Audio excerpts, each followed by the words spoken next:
Hi, this is a PowerPoint video about U.S. healthcare spending. So, first of all, we need to look at the ages of certain countries so you can understand what's happening in the United States. And the study of ages and age structures, such as these, is called demography. Okay. So, for example, let's look here at Afghanistan in 2010. They had a very young population. So, if you look down here at the bottom of the graph, lots of young people. And as you get older, they have very few old people, both on the male side and the female side. So, on the one hand, in terms of healthcare spending, Afghanistan had it good here because they didn't have a lot of old people they had to pay for. Now let's look at a country in the intermediate stage. This is Tunisia, a country in North Africa. And here you see they have a lot of young adults, both male and female, people in their 20s, people in their 30s, and they don't have a lot of old people to take care of. So, in a sense, that's really good. These young workers can be taxed and pay money to the government, and the government does not have a lot of old people's health care to take care of. Now you get to the United States in 2010, and you start to see these baby boomers here, born after World War II, and it's a big generation here, all right, and not quite as many workers underneath them to pay for them. We are soon going to be like Germany, have a lot more old people, and old people tend to get sick, and being sick is expensive. So that's the key formula. If you get old, you tend to be sick, and that tends to cost a lot of money. And you see here, Germany does not quite have a lot of workers to pay into the government system to pay for all these old people's health care. So, what we say here is you want to look at the dependency ratio. What is the ratio of young workers to old people who depend on them? Afghanistan has got a great dependency ratio here. They got a lot of young people being taxed, not a lot of old people to take care of. Germany has not that many young people, young workers paying into the system. They have a lot of old people who need to be taken care of. So they don't have a very good dependency ratio. Again, as you get old, you tend to be sick, and being sick is expensive. It's what's known as the graying problem. That's what happens in these countries as they get older. So here we're going to look at Japan in the top row, China in the middle row, and here's the United States. Okay?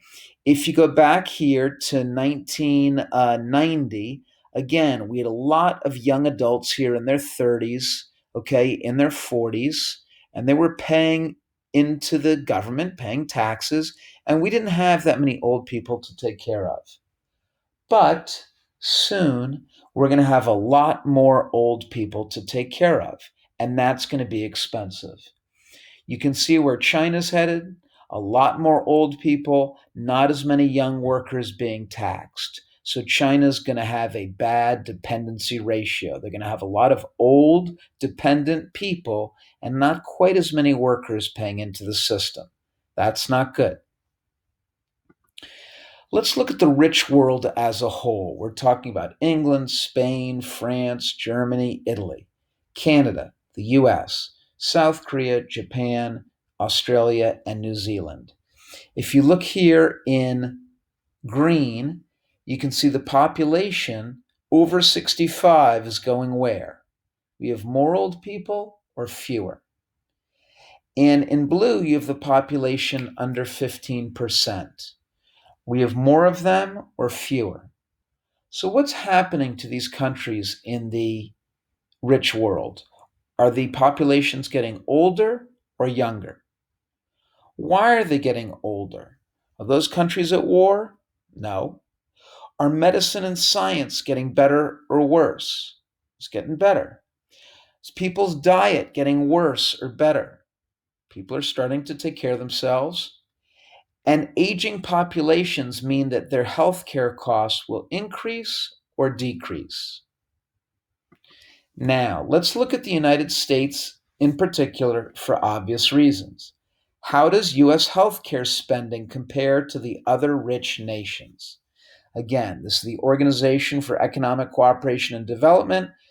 Those are the 30 rich nations of the world. Here you can see the average. On average, those nations in 2013, they spent about $3,000 per capita, that's per person, on healthcare each year, about 3,000 bucks. Where does the US rank? You see here the US is spending about $9,000 per person per year on healthcare. So, are we the biggest spender on healthcare? Are we middle of the pack? Or are we one of the lowest spenders? This is a little bit more recent. This is 2014. Again, let's compare us to other rich nations like Japan, Germany, France, England. Here's the OECD average, again, about 3,000. Where does the United States rank? Are we the highest spender on healthcare, average, or one of the lowest spenders? I like these graphs because they show changes over time. So let's go all the way back about 40 years here to 1980. How does healthcare spending, this is per capita, it's per person, and it's PPP, it's purchasing power parity adjusted. So this takes into account the fact that hip surgery in America might cost more or less than hip surgery in Switzerland. That's already taken into account here. How does our spending compare? Are we spending more or less? Is our spending increasing faster or slower than these other countries? And here it is again, bringing us up to 2016. How does US healthcare spending compare to other rich nations? Are we spending more or less? Is our spending rising faster or slower?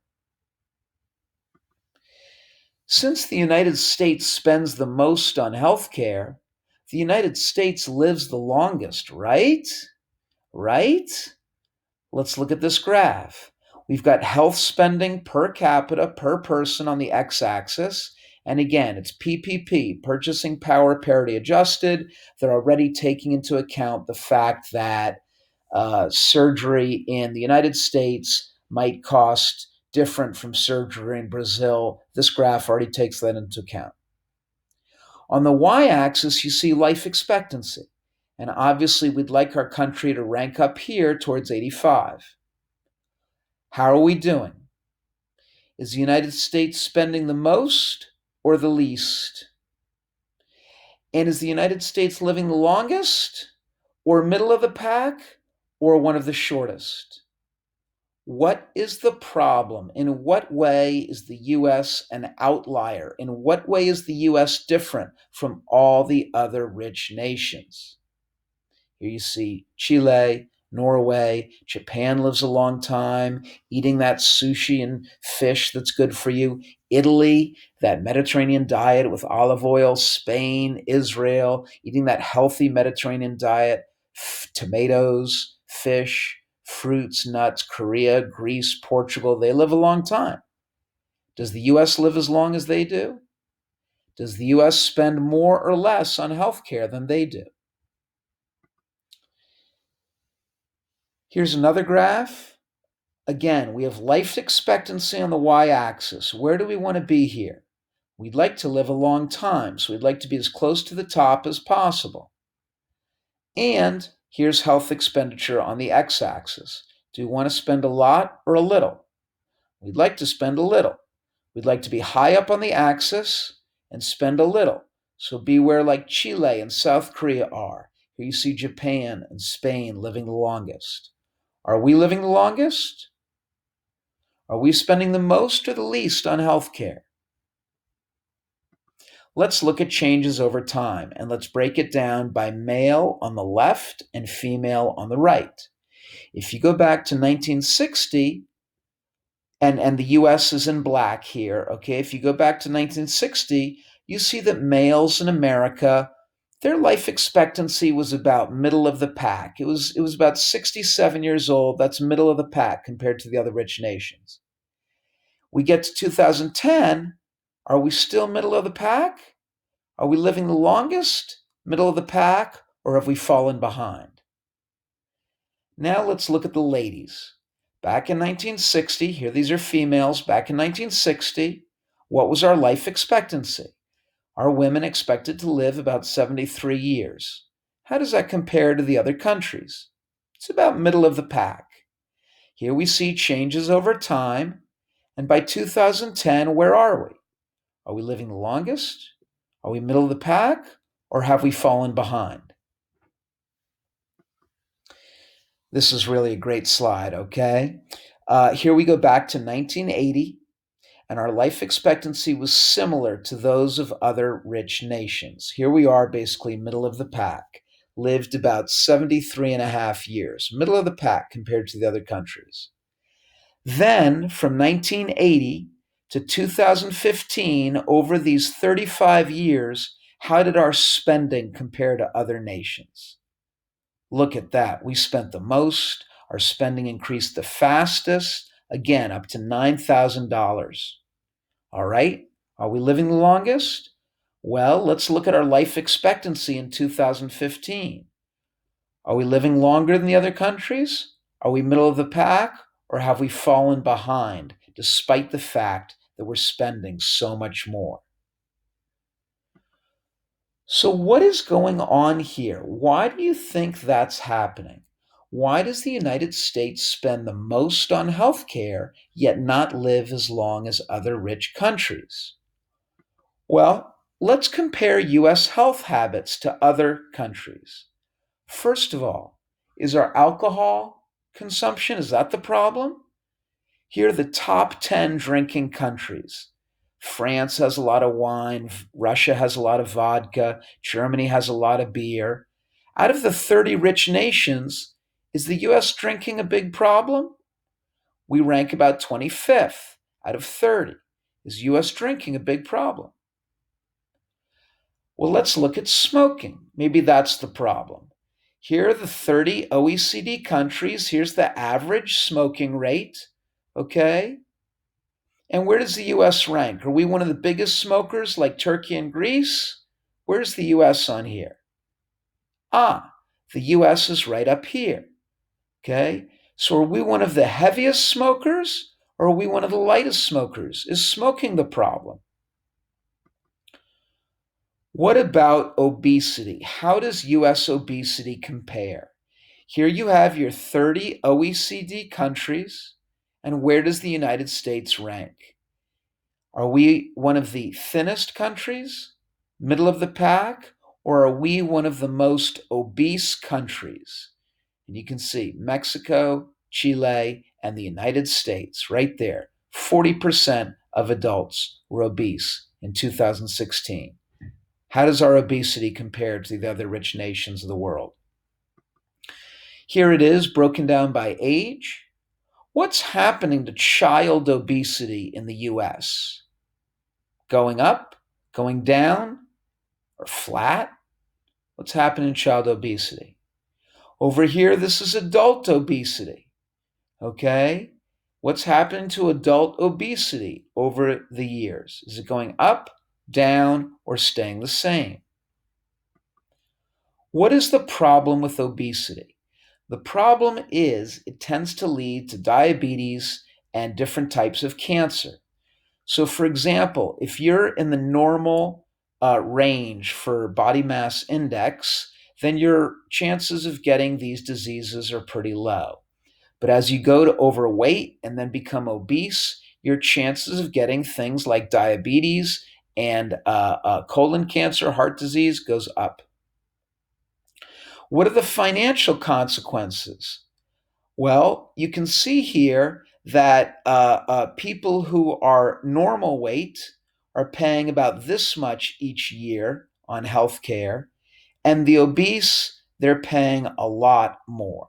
Okay, so look at that, $5,500 a year compared to $4,000 a year. That's a $1,500 increase. It's about a 33% increase. So they tend to be sick more, go to the doctor's office more often, have more diabetes and heart disease, and that costs money. How does obesity affect our healthcare spending? Let's look at places where obesity places the biggest burden on healthcare. Is it India? Not so much. They tend not to be obese. Look at the United States here. Okay? Are we spending a lot more money on healthcare because we're obese? So, obesity is definitely one way in which the United States is an outlier. And I want to go into another way in which the US is an outlier. Let me explain the US health system briefly in just a few paragraphs. Another problem is that the United States healthcare system is unique. The United States is the only rich nation to have mostly employer-based healthcare. In other words, the United States is the only rich nation where most people get their health care through their job. Why? How did the US end up being the only rich nation with mostly employer based health care? How'd that happen? It started in 1929 in Texas. Several hospitals realized that they only got customers when women came in to give birth. Then the hospitals thought, let's have people pay a little bit of money each month, and we, the hospitals, will pay the rest of the costs. That way, people won't have to pay all the medical costs. They just pay a little bit each month, and we, the hospitals, will pay the rest. We'll get more customers. And that business model was very popular after the 1929 stock market crash and during the Great Depression. Why? Why during the Great Depression did people like it if the hospitals paid for some of their health care? So that model soon spread where people paid a little bit each month, we call that a monthly premium, and the hospital would pay for the rest. It soon became a company, the Blue Cross Health Insurance Company. But doctors didn't like the idea of hospitals being in charge. The doctors wanted to be in charge. So some doctors in California created their own health plan in 1939, and they called that Blue Shield. As those health insurance plans spread, many people would purchase Blue Shield insurance for hospital services, and the hospital would pay for most of the cost, and they would buy Blue Shield for doctor services, and the doctors would pay for most of the cost. And then those two companies merged to form Blue Cross Blue Shield in 1982. And that's one of the largest health insurance companies in the country today, and other health insurance companies copied them. So people just pay a little bit, and the insurance company pays the rest. Next, during World War II, many male workers were away fighting as soldiers. So there was a shortage or surplus of labor in the factories. So the price of labor, that is the salaries of workers, was going up or down. The government feared that rising salaries would lead to rising prices, right? We call that inflation, and that's bad. So in 1942, the government froze wages.